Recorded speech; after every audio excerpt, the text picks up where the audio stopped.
Cek. Halo sobat Nime.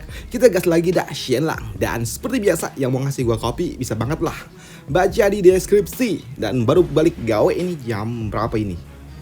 Wah udah setengah 6. Waduh. Yuk langsung aja kita gaskan dulu dah Shenlang. Langsung aja gaskan.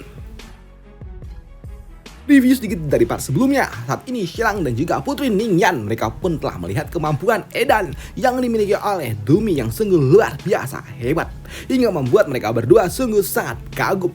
Walaupun ya mereka juga tahu kalau Aiki dan juga pikiran yang dimiliki oleh Dumi ada di bawah rata-rata alias Aiki jongkok. Waduh. Dan pada malam harinya Putri Ningyan mengajak Shenlang dan juga Dumi untuk datang ke acara perjamuan. Dan di sini Putri Ningyan dia pun memperkenalkan Shenlang dengan saudaranya yang lainnya, yaitu Yun Mengze yang merupakan perwakilan dari kerajaan sebelah. Dan dia adalah pria yang sampah, ujar dari Putri Ningyan. Namun untuk Shenlang dan juga Mengze ketika mereka saling bertemu satu sama lain dan juga saling menyapa di sini, mereka pun menyadari dan juga mengagumi satu sama lain yang memang memiliki wajah yang terlihat cukup tampan. Namun ketika mereka melihat lebih detail, mereka pun juga menyadari kalau aura yang mereka miliki ini sama dan juga sangat familiar, hingga membuat mereka juga tahu kalau mereka berdua adalah kembar tidak identik, sama-sama pecundang yang gak berguna. Hingga membuat Shenlang tanpa pikir panjang dia pun langsung mengatakan berapa banyak wanita yang telah bersama dengan Mengze. Dan untuk Mengze dia pun mengatakan 100, sekitar 100, yang membuat Shenlang dia pun kesal ketika dia kalah dari si Tengi ini. Namun ketika Shenlang dia ditanya balik berapa banyak wanita yang telah dicocol oleh Shenlang mengatakan kalau dia baru 3 doang, yang membuat Putri Ningyan dia pun mengejek Shenlang. Sampah, cuman 3 jawab dari Putri Ningyan, yang membuat Shenlang dia pun kesal. Jika saja aku tidak takut dikebiri oleh bapakmu, pasti kau telah ku cocol, ucap dari Shenlang di dalam hati. Namun di sini untuk Mengze dia pun menyadari kalau mereka berdua memiliki pesona yang sangat amat tinggi dan juga luar biasa, dan hal itu pun tidak dibantah oleh Shenlang. Mereka benar-benar memiliki pikiran dan juga sefrekuensi, hingga membuat mereka pun cepat untuk dapat akrab karena sama-sama penjahat kelamin. Waduh. Namun di sini Shenlang tiba-tiba dia pun berbisik kepada Mengze dan dia juga bertanya apakah masih dapat berdiri keras ketika dia melihat si buntut besar, dan itu membuat Mengze dapat mengatakan ya. Ketika aku bersama dengan dirinya saat pertama kali tentunya iya. Dan di sini Mengze dia juga mengatakan kalau sejatinya ada beberapa tahapan. Pertama, keras seperti batu, lalu kemudian kuat, next mulai kokoh, dan kemudian mulai terkulai, dan sekarang sudah lemas. Aku sudah tidak lagi tertarik, sudah lemas, ucap dari Mengze, yang membuat Putri Ningyan dia pun berpikir apakah jangan-jangan kalian membicarakan diriku kah, ucap dari Putri Ningyan. Tapi tidak dihiraukan oleh mereka berdua. Di sini Mengze dia juga mengatakan kepada Shenlang untuk berhati-hati, dan dia juga tahu kalau saat ini Shenlang pasti ada di posisi pertama, dan hal itu pun tidak dibantah oleh Shenlang. Di sini Shenlang dia juga mengatakan kalau dia masih bisa mengendalikan diri, tapi ini adalah hal yang sangat amat menyiksa, dan hal itu pun dipahami oleh Mengze karena dia pernah ada di fase itu. Tapi ketika Shenlang dia pun bertanya apakah jika bersama dengan Ning Lim alias Ningji, di sini Mengze pun menyarankan kepada Shenlang untuk tidak mencoba untuk dapat mendekati wanita itu karena dia ada di luar dari jangkauan mereka berdua. Dan hal itu pun membuat Shenlang benar-benar paham satu frekuensi dengan si bocah Tengi ini yang memang memiliki pemikiran yang sama, isinya selangkangan aja. Waduh. Dan setelahnya acara perjamuan pun selesai setelah mereka bercerita dan juga makan-makan. Dan ketika mereka selesai dalam acara perjamuan, di sini Putri Ningyan dia pun bertanya kepada Shenlang apakah sebelumnya Shenlang membicarakan tentang dirinya, tentang si buntut besar, dan hal itu pun tidak dibantah oleh Shenlang. Tapi melihat Shenlang yang terdiam membuat Putri Ningyan dia pun kesal, dan dia ingin memberikan sebuah pelajaran kepada Shenlang. Dan ketika dia mencoba untuk dapat memberikan pelajaran, dihentikan oleh Dumi. Di sini Dumi dia pun menghentikan itu semua, di mana dia juga mengatakan kalau ini tidak baik. Tapi untuk Ningyan dia pun kesal ketika Dumi selalu aja mengganggu dirinya, dan ketika dia kembali melepaskan sebuah serangan lagi-lagi sekuat apapun Putri Ningyan mencoba tetap nggak bisa dia menembus pertahanan yang dimiliki oleh Dumi, hingga membuat Putri Ningyan dia pun benar-benar kesal dan frustasi. Dia pun frustasi ketika dia nggak bisa mengalahkan Dumi dan dia hanya bisa pergi dengan emosi yang meluap-luap kesal karena dia nggak bisa menyentuh Shelang. Dan keesokan harinya di pasar di sini dekret kaisar pada akhirnya pun turun dekret untuk dapat menghukum utusan dari kerajaan Qian. Dan di sini hukumannya jelas adalah hukuman cake. Dan benar saja kini beberapa saat kemudian setelah dekret dibacakan, orang-orang utusan dari kerajaan Qian mereka telah dihukum tepat di hadapan publik. Dan itu membuat rakyat yang melihatnya mereka pun sungguh sangat senang atas penghinaan yang telah diberikan oleh orang-orang ini. Memang mereka semua pantas untuk dapat dihukum seperti ini. Dan setelah itu semua, kaisar juga mulai kembali mengeluarkan dekret barunya lagi di mana dia akan mengirimkan beberapa utusan untuk pergi menuju Qian untuk dapat memberikan nota protes kepada Kaisar Qian. Tapi uniknya ketika Kaisar mengeluarkan dekret itu, seluruh para pejabat dan juga para penasehat mereka semua langsung hilang, ngacir. Ada yang pura-pura sakit, ada yang dinas luar, ada yang nggak tahu kabar dan hilang. Intinya semua para pejabat mereka semua hilang ketika Kaisar mengeluarkan sebuah dekret untuk dapat membawa beberapa orang pejabat untuk menjadi utusan kerajaan Qian. Namun di saat yang sama juga Shelang dia mengajukan diri di mana dia bersedia untuk menjadi utusan kerajaan Qian mewakili kerajaan Yue melakukan sebuah nota protes. Namun untuk Shelang dia juga mengatakan kepada kaisar sebagai utusan kerajaan Yue nggak mungkin dong masa iya dia menjadi seorang utusan yang merupakan rakyat jelata. Dan itu membuat Shelang dia mencoba untuk mendapatkan gelar bangsawan ataupun gelar pejabat dan hal itu pun tidak dibantah oleh kaisar. Di mana kaisar dengan singkat dia mengangkat Shelang menjadi pejabat tingkat 7. Walaupun memang ada beberapa tahap sebelumnya sebelum Shelang menjadi pejabat tingkat 7. Peringkat 9 dulu, peringkat 8 dan akhirnya peringkat 7. Dan Shelang dia memecahkan rekor di mana dia menjadi pejabat tingkat 7 dalam waktu 5 hari doang. Waduh. Dan itu tentunya membuat Shelang dia pun sungguh sangat senang. Dan yang lebih menyenangkan lagi ternyata Luo Bing dia lagi bunting. Waduh, dan aku jadi bapak. Senanglah ucap dari Shelang. Dan keesokan harinya ataupun 2 hari setelahnya, Shelang dia pun kembali mendapatkan dekret dari kaisar di mana kaisar dia menunjuk Shelang untuk menjadi perwakilan utusan kerajaan Yue untuk memberikan nota protes kepada kekaisaran Qian secara resmi. Yang membuat ke hari ketiga Shelang dia pun pergi menuju kerajaan Qian dan dia ditemani oleh 100 pasukan kavaleri. Bahkan saat ini Putri Ningyan dia pun langsung mengantar Shelang secara pribadi sejauh beberapa ratus mil. Putri Ningyan mengantar Shelang sampai ke area perbatasan. Di sini Putri Ningyan dia juga mengatakan kepada Shelang kalau Shelang adalah pahlawan yang sangat luar biasa. Dan Shelang, kau jangan khawatir, setelah kau dikubur aku akan merawat Luo Bing, ucap dari Putri Ningyan yang membuat Shelang dia benar-benar kesal. Kau pikir aku nggak kembali kah? Namun di sini Putri Ningyan dia juga mengatakan kalau misi yang dibawa oleh Shelang adalah misi yang mustahil. Bisa dikatakan Shelang nggak mungkin dapat bertahan hidup. Dan dia juga mengatakan jika saja Shelang dapat kembali hidup-hidup maka dia akan membiarkan Shelang menyelinap ke dalam kamarnya di malam-malam. Ucap dari Putri Ningyan yang membuat Shelang dia pun tahu kalau ini adalah sebuah tawaran yang sungguh luar biasa. Tapi dia juga tahu jika dia mendapatkan itu semua, mengambil tawaran itu, maka bijinya bakal hilang. Waduh, bakal dikebiri oleh kaisar. Dan hal itu pun dibenarkan oleh Meng Ze. Ini Meng Ze dia pun tahu apa yang ada di pikiran dari Shelang. Waduh. Dan untuk kerajaan Qian sendiri adalah sebuah kerajaan yang ada di wilayah barat dan juga agak ke utara sedikit. Dan kerajaan Qian 1 bulan lalu mereka terkena wabah, yaitu wabah cacar yang sangat amat merebak.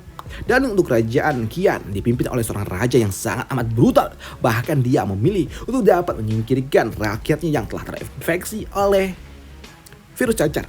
Daripada menyebarkan lebih banyak lagi, Kaisar Qian memutuskan untuk menyingkirkan mereka semua. Bahkan dia tidak segan-segan menyingkirkan lebih dari puluhan ribu anggota ataupun rakyatnya sendiri untuk dapat menyelamatkan kerajaannya. Tapi tetap wabah itu tetap tidaklah berguna hingga membuat Raja Qian dia pun benar-benar frustasi. Karena biasanya wabah cacar hanya muncul setiap 4 hingga 5 tahun sekali, tapi kini malah muncul lebih banyak lagi dan juga lebih masif dan lebih banyak rakyatnya yang terkena wabah itu hingga membuat Kaisar Qian ataupun ya Raja Qian dia pun benar-benar frustasi. Dia berpikir apakah kerajaan Qian ini telah dikutuk oleh surga? Pikir dari orang tua ini. Sedangkan di sisi lainnya di wilayah utara dari kerajaan Qian ada seorang wanita yang berjalan bersama dengan sapi salju miliknya, di mana dia datang berjalan untuk pergi menuju kencan buta yang memang telah disiapkan oleh masternya. Dan ternyata wanita itu adalah putri kerajaan Qian yang bernama Alunana. Dan dia berusia 25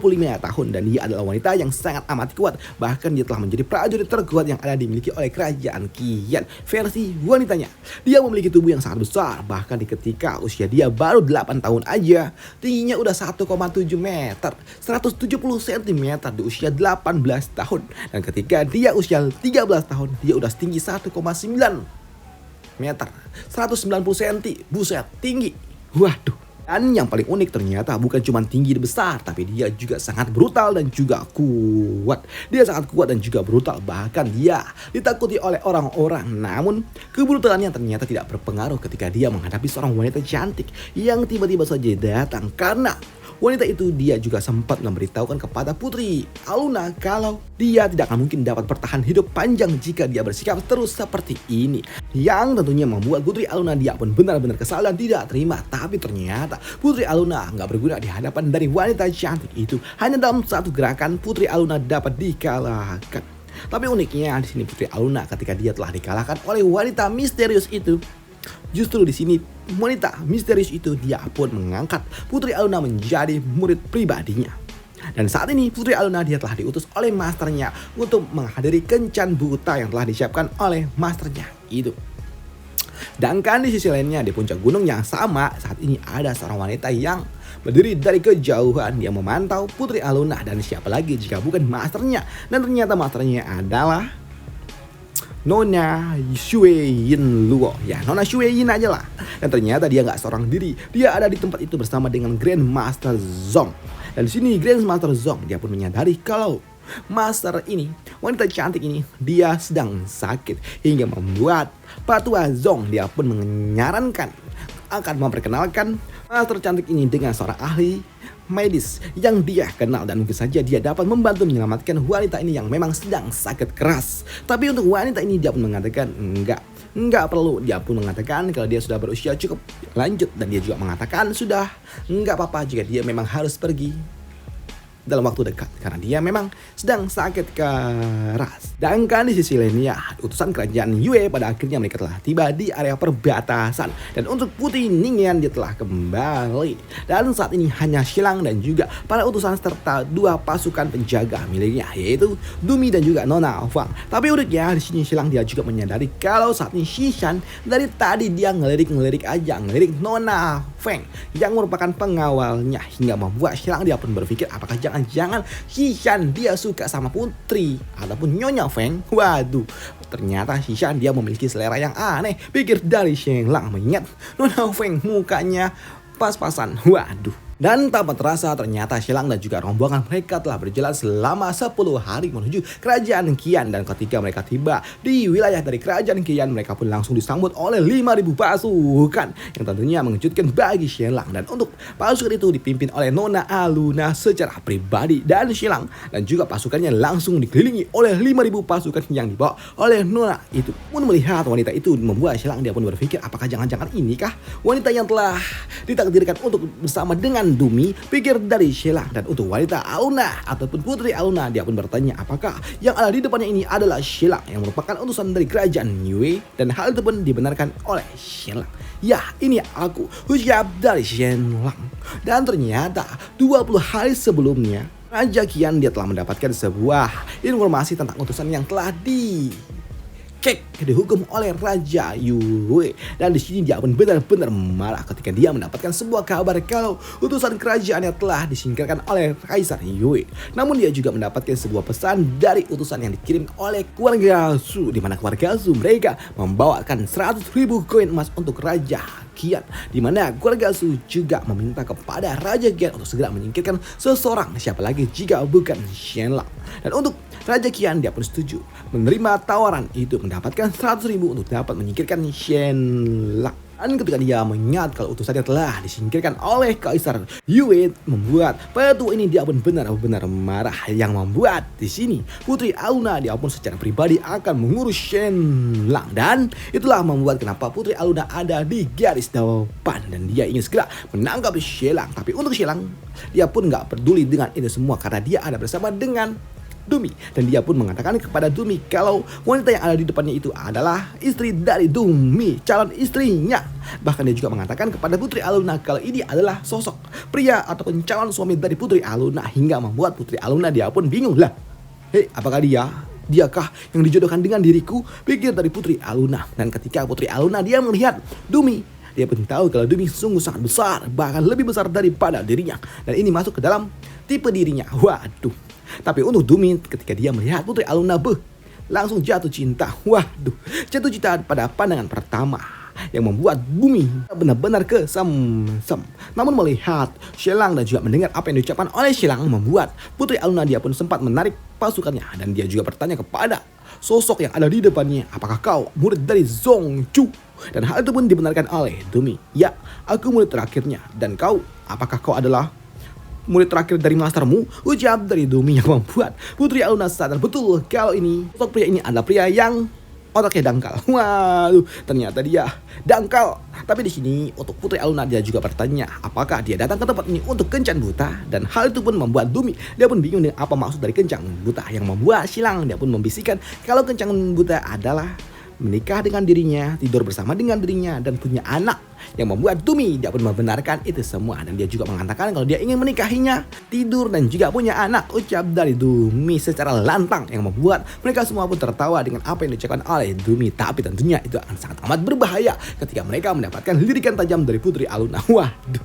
Dan untuk Putri Aluna tentunya dia gak mau kencan buta begitu saja, tapi dia akan menerima ini semua dengan syarat, yaitu terima serangan dirinya. Dan jika dapat menahan 3 serangan dari dirinya, maka aku akan mempertimbangkannya. Ucap dari Putri Aluna, yang membuat Shelang dia pun sungguh sangat senang. Dan untuk Putri Aluna dia juga sungguh sangat kuat, bukan main-main ketika serangan pertama datang. Boom! Sungguh sangat kuat hingga membuat tanah bergetar hingga gempa bumi. Waduh, hingga membuat Shelang dia pun kaget juga dengan kemampuan yang dimiliki oleh wanita edan ini.